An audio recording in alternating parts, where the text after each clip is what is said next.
Morning, everybody. So this is Joel Clark here, author of Lone Wolf Fist, currently writing Acid and Steel. I'm testing out the lures today. This is just going to be a little quick video.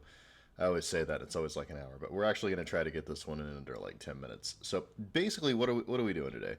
Today we are just going to be trying out the lures and see if they do the thing that I want them to do. So just in case you're not familiar with the concept of lores, I am not a huge fan of writing setting in detail as prose. So instead, I make it a bunch of processes and lists. So here's a process. This is like a hex scrawl process. I'm just kind of like breaking down what I expect people to do. Here's some nice art by good old Kazuki. Here's further breaking down the overall, like, what we're trying to accomplish here. So I really want Hell to feel like a really big dungeon. So I am just kind of pitching the dungeon crawling process in terms of this kind of hex crawly, points and lines method that I outline here. So this is about all the actual prose that you're going to see. It's not quite 2 pages worth. And then we go right into the tables. So my tables are nice and chunky. These are the really big, sexy ones that are 100 points, which I'm a big fan of. And then this is just the general volatility of whenever you encounter stuff. So right now, the one that I want to test is this one, Lancapura, which is the city body of Ravana. It's this big cyclopean demon city full of weird metal buildings that is also the physical manifestation of Ravana, who's the king of the demons. So he is the king and the kingdom, which, that's a cool little metaphor. So you'll note there's not a lot here. Most of my lores have 2 more pages. I want to say 2 more pages, 2 or 3. So this is a little minimalist. I do have 7 of these to write. And I want to see... What I want to see is if I can use this method right here to get something that I think is table worthy using these charts. Now you'll note the encounters and events chart is empty. I'm also kind of looking to this method to solve the problem of what I put in an encounters and events chart for a given place. I want them to feel characterful and utilitarian and do the thing that is good for play in play. So I haven't quite got that cracked yet. I'm not really sure what to put here. So we're gonna mess with it today. So the general method outlined here, this is just pitching you the idea of doing this as mega dungeons. So the general method outlined here is creating a region out of a small set of hexes. So we're going to make some of those today. So each of the 7 geographies of Hell is its own dungeon. So Lancapura is one of those 7. So a region in Hell is the whole geography of one of the fallen Ashura. Now, here, I've actually massively reduced the scale of these things from nigh infinity down to 3 tracts, which is a huge truncation that makes them very, very small. The reason I've done this is because I feel like once you've made a mega dungeon out of Hell, having, having 21 different tracts is enough to explore to make it feel suitably vast and varied. I don't really feel like you need to just keep adding hexes ad infinitum. Mostly because I don't know that any lists, no matter how gigantic, could really fill up nigh infinity hexes, right? So this would be amazing in terms of like filling up 3 of those things, a total of about 30 points of interest and associated things. But if I had to do like 50 hexes, which is probably even still on the small side for one of these beasts, this would be wholly inadequate. So it's one of those things where right now 3 is the target. That's small target. I might make it 7, just so there's 1 per shrine. I might even make it 21. So there's 1 per shrine and 2 non-shrine hexes. So they're outnumbering the shrine hexes 2 to 1. So that doesn't feel ridiculous, although I feel like at that point, each one of those tracts is going to feel a little samey after a while. I think functionally you're probably not going to go through more than between 3 and 7 of them before you're pretty much done with that Ashura. So yeah, we'll start with 3 and see if we can and bite that off. So the first thing you do here is you roll the throne and shrines. So with the throne and the shrines, there are 7 total. So we're just gonna roll 7 of these. I got 1, 2, 3, 4, 5, 6, 7. And we're probably going to have some doubles here. 7's a good amount to get doubles. Actually, not too many. We only get 2 twice.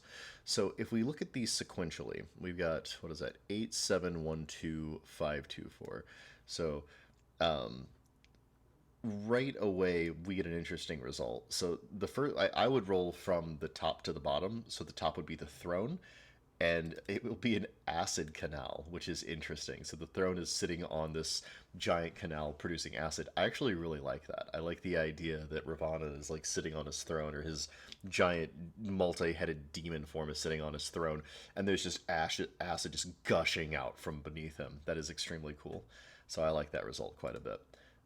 7.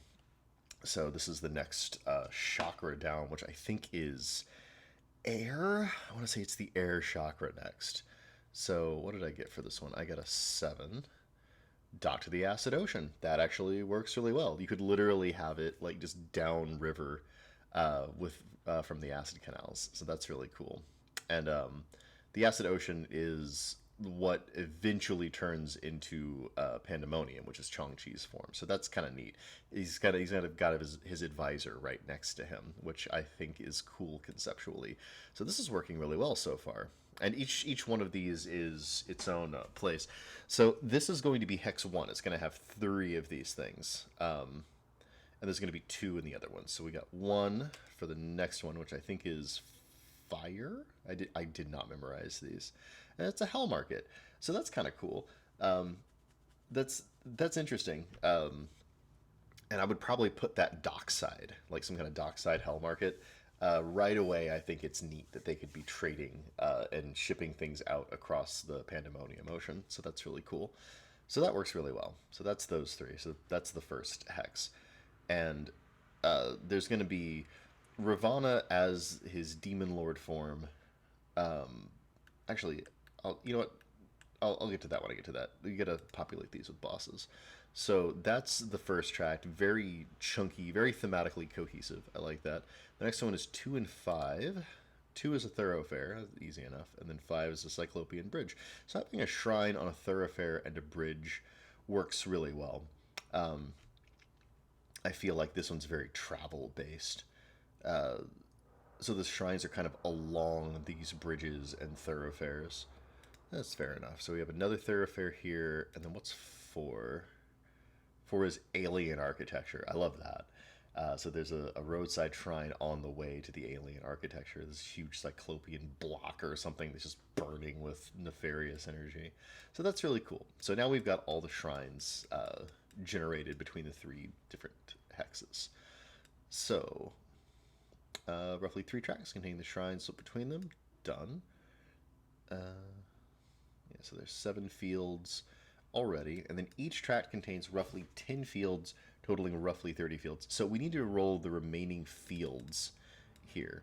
So to roll a field, we'll scoot back down here and go to the neighborhoods in hell. So the way you're supposed to be able to use these, yeah, roll once on any column for a sparsely filled field, additional rolls for denser fields, additional columns for more variety.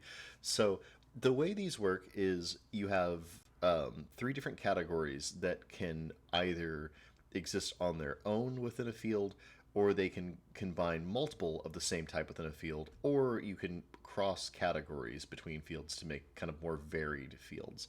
And these are supposed to, they don't give you a whole list of elements that are going to be in the field. They just kind of give you the grand overview. And my logic behind making these was thinking about, if an artist depicted hell, how would you describe the painting on a thesis level? So this is pretty high level stuff, but I think it has a spark to it. I think whenever you roll on these things, ideally, it will kind of generate a field that feels very real geographically. So let's make some nice dense ones. Let's roll 3d10 on these. We'll just kill all these real quick. There we go. We're gonna make a super dense one, and I'm gonna move them categorically. So the first one, this is for the throne. Um, oh, you know what? Oh, just a second. Okay, so yeah, so I've got three fields total. Let's roll a single field. So we can add the fourth field here. Two, three. Let's just see what we can get here. Let's just do a couple. I don't really want to do all 30 of these, but let's just get some ideas. So there's two tens and a two. So we got 10, 2, 10. So the prominent building in our first little neighborhood is going to be a bunch of onyx houses reminiscent of coral formations. That's very cool. And then the unusual feature is sculptures of hellish heroes. So that kind of that combines nicely. And the streets are going to be marble canals filled with hot molten metal. So that's bloody fantastic. I think that's very evocative. Let's try a let's for the second one. Let's do a very building dense one with just two of them this time, and see how that feels. Let's see. We got three and a one. So the buildings here are going to be huge onion dome structures and hive-like apartments. That feels reasonably dense. Um, Again, it's cohesive. There's still a city feel to it. Let's just give some. Let's do some an unusual feature on a street. Just one and one. All right. So we have a one and a five. So there's a lake of boiling acid on some sloped marble staircases. Yeah, that's fantastic. Okay, so this is working really well. Um, let's do. Let's see. Let's do one building with two unusual features, right? So we got 10, 4, 5. So more onyx houses, and then we've got a crystal walled library and an organic looking coliseum bristling with thorns. That's really cool. That really spices up those houses. Let's do one more for houses with some weird streets. So we got a 1 and a 2. Some hive like apartments. It's a little bit samey with that one. And what was the other one? Just a 2? Yeah, it's a 2. Wide, soft, hot asphalt roads. Fair enough. A little ho-hum, that one, but not the end of the world. But yeah, you can see you can do a lot with that. And it kind of immediately gives you something to work with. So, there's that. Now, this is where it's starting to get vague for me. So we could pretty easily fill up all of the different fields in the tracts with that. Right, and we have elements for the shrines themselves, so that's all pretty easy. Um, One Tulpa reigning on the throne, so Tulpas, their stats are just going to be equal to. Oh, geez, what would a Tulpa's stats be equal to? Because there's a couple different ways you could do that. The Tulpa could either be the Titan form um, of the Ashura itself, right, which makes sense. Um, or it could be equal in power to like an infernal hero at max power, which is kind of what they are, right? With all of the all of the Ashura's powers, or it could be equal in power to like a greater demon. So I need to clarify that. Um, Roughly three high-powered NPCs guarding the tract containing the shrines, and roughly six mid-powered servants of those NPCs serving their desires. So we've got three really big bosses that we're going to have to add some energy to. So here is where things are going to get a little bit fragile, I think. So when you're generating the bosses, right? You've got oh yeah, this should be a D5, so I already messed this chart up. That's three different results with a D5, so I'll have to roll a D3 for it. I initially had five different sets here. Now I only have three, so I think that this is going to have to get chunkified because I mean, like you're just going to get one of each of these, right? And it's just going to randomize between specifically what their plot is. So you'll get one Raksha, one Serpanaka, and one Marsha, or some combination of those, and they will each have one of these plots. Now, they might both share a plot, which is kind of weak, um, I'm not a huge fan of that. So that's not working already. I mean, I could throw some dice at this. Like let's do one guy and just do like because we only do two, right? So 3 and 1. So that is a Marcha with a War of Expansion and Conquest, and then we have the initial events that are going to show up in the encounters and events chart, and the escalating events. So you can see that there's going to be marching soldiers and rabble rousing and frenzies at rallies and havoc and what have you. So that's fun. That's a good way to kind of get into that plot. Um, and the Marcha are the sorceresses. They're all deformed and weird. So that's kind of an interesting link there. You'd think a Rakshasa would be one leading that whole thing, but March is kind of both of the other demon lord types really they're still serving the Rakshasa because the Rakshasa are a higher caste in hell, so they have to operate in the shadows. So there would be there's an implied Rakshasa who's in charge of them nominally, who they've completely got wrapped around their finger in both of the cases of these guys, which I think is really cool. I should probably again make that explicit, but I think that's nifty. And then there's escalation events that happen if you roll the same initial event again. So if you had an initial event and you rolled that on the encounter chart, that's the first thing that would happen. And if they ignored it or engaged with it or whatever, the next time you rolled that same thing on the encounter chart, it would escalate. So the Devil Army would begin its more march. People would be press gang from the slums and military service. Houses will explode. Things are getting desperate because the war is marching on. So, like, yeah, it's an escalation of the events in the first thing. So, so yeah, War of Expansion and Conquest doesn't necessarily go well. And as it goes on longer, it becomes more desperate. So that's kind of nifty. And that's fine. This is all fine. But it doesn't. This is not a chart. So this was my issue with this. Like, I don't know. The charts in the core book feel a lot more like things that could randomly happen. And the idea is that when you go into a new place, you will get one of them. Because there is a minimum of three things here, even if I expanded this out to the same number that was in the core book, which is five, it really still would not be enough. So I need to think on this. Like, what is it that I want these bosses to be doing, right? I think we've got a pretty good setup for the dungeon, right? We have three big zones, and each one has 10 rooms in it, right? So that's pretty easy. That does some cool stuff. Um, but I need to stuff them with things. So I think that instead of doing the bosses here, I might just do these. Like you get one of each or something like that, and because that's fine. It doesn't have to be a chart. Um, just so that every one of the three tracts has someone in charge of it who is doing something. Um, and then the idea was that you would generate one of these guys per tract. Like, this is the big thing about that tract. Now, initially, the big things were going to be like what was going on. Like, these were going to be the events. But then I was like, well, the demon lords who were in charge of these should be the ones driving the events. So this is a little weak, but I'm willing to bet these are strong. Like let's roll on some Earthside traders. Let's roll 1, 2, 3, 4, 5 d5 and see what we get. 1, 2, 3, 4, 5.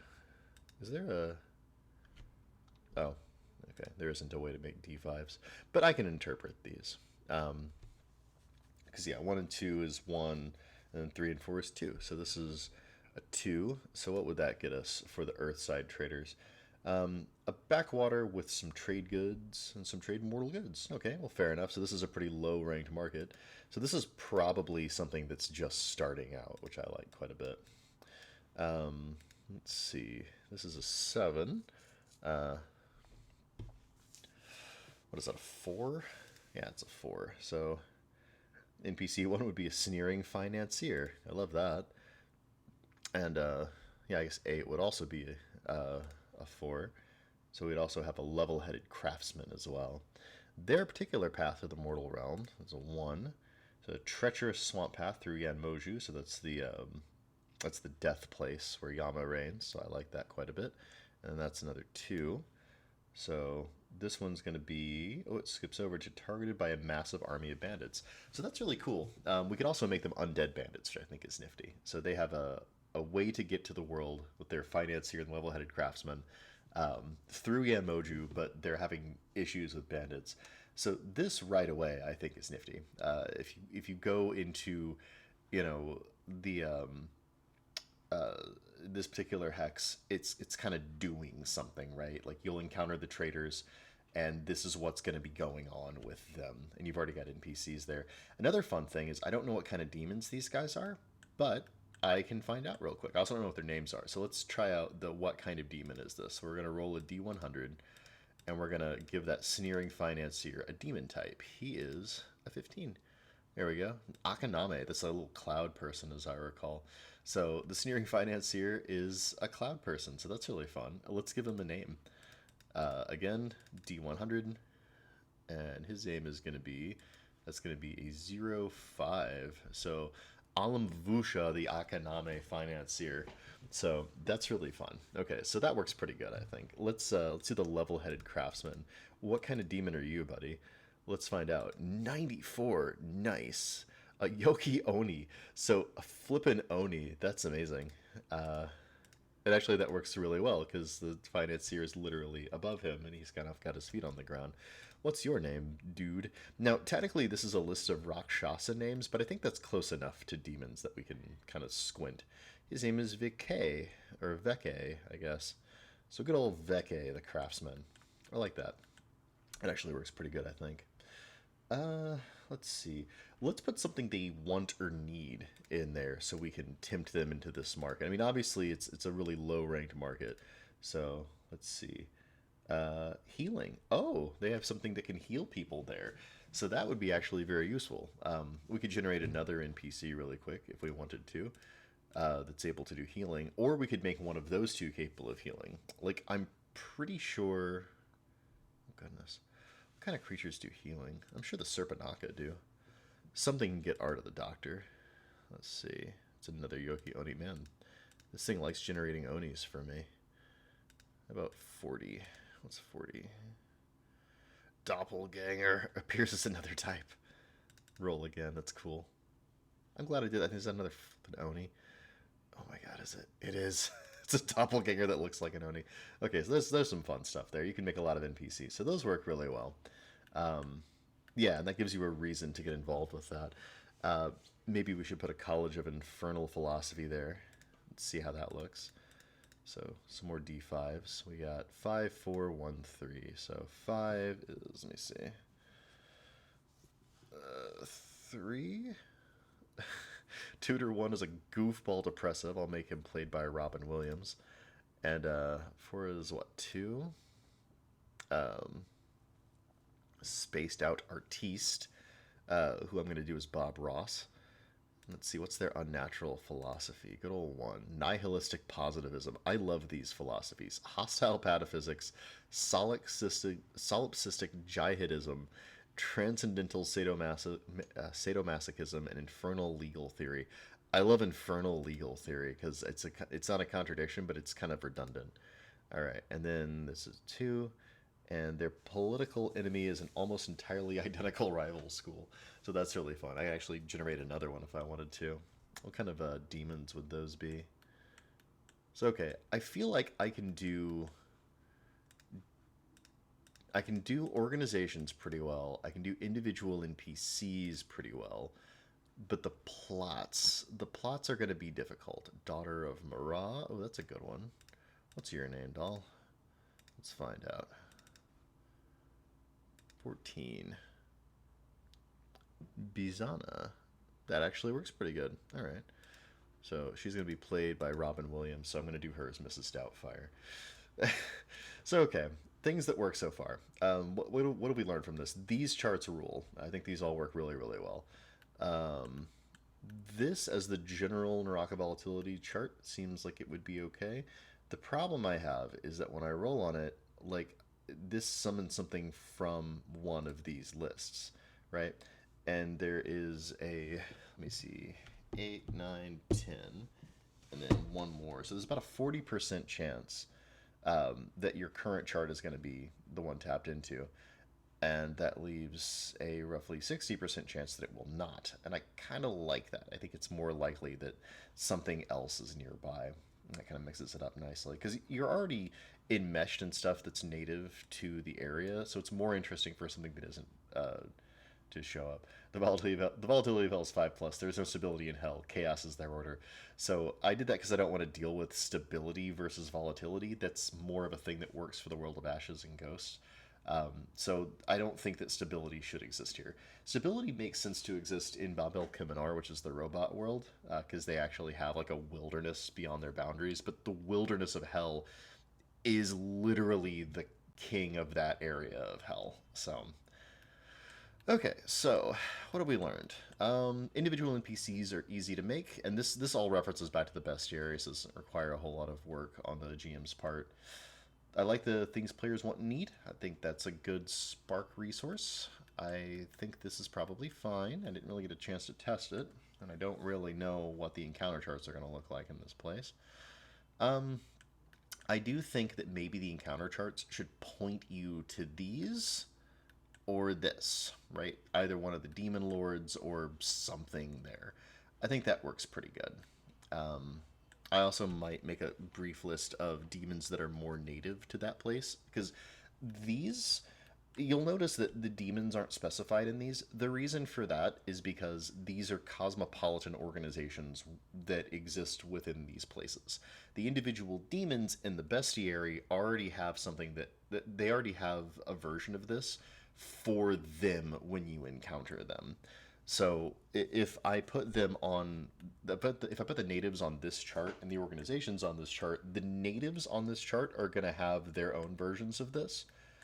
So they already have their own plots and things they're doing. And then the cosmopolitan organizations are going to generate them. So that works really well. So I think that's what is going to be here. It's going to be encounters and events with organizations, natives, and bosses. And I think that works pretty good. When it comes to the bosses, this is the only real trouble area anymore. I don't feel like a chart is fixing this. So I think what I will probably have to do is just think of, oh gosh, I'll have to think of something else. Maybe like a squabbling noble chart or something.